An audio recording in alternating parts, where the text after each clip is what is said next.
আচ্ছা পড়াগুলো মুখস্থ আছে তো? একটা চোখ খোলো, ঠিক করো। ও এখানটায় গান করছিল, ঠিক আছে। ও মানে আমরা ভিডিও করছিলাম, ওর বাবা এই রিলসটা করছিল, কিন্তু ওর বাবা গুলিয়ে ফেলেছিল। ও গানটা গুলিয়ে ফেলেছে, কিন্তু ও গুলাইনি, ও দেখি না এই গানটা করেই চলছে। এখন মার মশারি ছিঁড়ে দিয়েছে বাবুরা, এই যে পুরোটা একদম ছিঁড়ে দিয়েছে। সকালে মানে বেলাতে খেলা করছিল তখন, যাই হোক মার ঘরে ওখানে মশারিটা ছিঁড়ে দিয়েছে। ওই তো দুজনে মানে লাফিয়ে নিবি। টাকাটা কোথায় ছিল? সেই যে টাকাটা নিয়েছিলিস, ও এই টাকাটা ও দাদার জন্মদিনে আমার কাছ থেকে নিয়েছিল। আমার কাছ থেকে নিয়ে ওর পকেটের মধ্যে লুকিয়ে রেখেছিল। আমি সেবারে জিজ্ঞেস করেছিলাম, বলছে আমার মনে নেই। সেই টাকাটা বের করেছে। টাকাটার অবস্থা দেখো, টাকাটার কোনো মানে মা বাবা নেই, এমন হয়ে গেছে।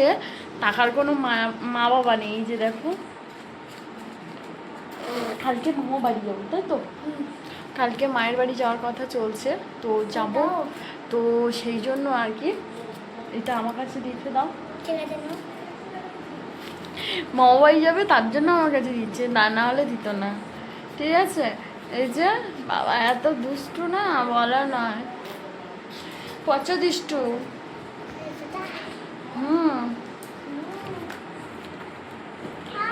যাই হোক, এখানটায় এখন বাজে প্রায় 11টা 12টা বাজতে যায়।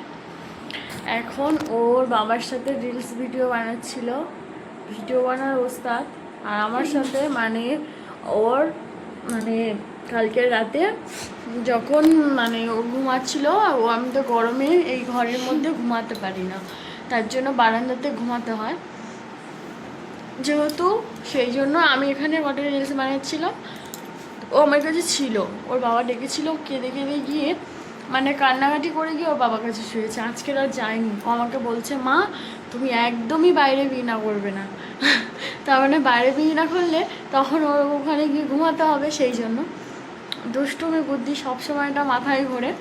যাই হোক, এখন ওটা কি হচ্ছে, যাই হোক ও এখন এখানে আছে। আমি বাইরে বারান্দাতে বিছনা করে এসেছি, খানিক পর গিয়ে ওখানে ঘুমাবো, তার জন্য ও এখানে যায়নি। ও ভিডিও শ্যুট করবে বলে জেগে বসে আছে। আমি না ঘুমালে ও ঘুমাবে না। অন্তত ও রাতের খাবার খেয়ে যদি ঘুমাতে যায়, আমাকে নিয়ে অন্তত আধা ঘন্টা আমার কাছে ঘুমাবেই, নাহলেও ঘুমাবে না। এতটা দুষ্ট হয়েছে। আর ওর ঘুম পাড়াতে গিয়ে আমি ঘুমিয়ে পড়ি, তখন হচ্ছে কি আমার নিজেরই প্রবলেম হয়ে যায়। আর তোমার দাদাভাই আরও এগিয়ে যায় বেশি। ওরও হাসিটা দেখো, দুষ্টমির হাসিটা দেখো। যে কাকে মামা বাড়ি যাবি? হ্যাঁ আচ্ছা, যাও, অনেক তো রাত হয়ে গেছে, এবার ঘুমাবে তো। বলো গুড নাইট সবাইকে। Good night. বল ভালো থেকো সবাইকে, গুড নাইট। আবার নতুন একটা ভিডিও নিয়ে আসছি। Good night. আবার একটা ভিডিও নিয়ে আসছি তোমাদের সাথে দেখা করতে, কালকে মামু বাড়ি যাওয়ার জন্য। তোমাদের সঙ্গে দেখা করতে কালকে মামা বাড়ি। জোরে বলো। সবাইকে গুড নাইট। সবাইকে গুড নাইট। টাটা।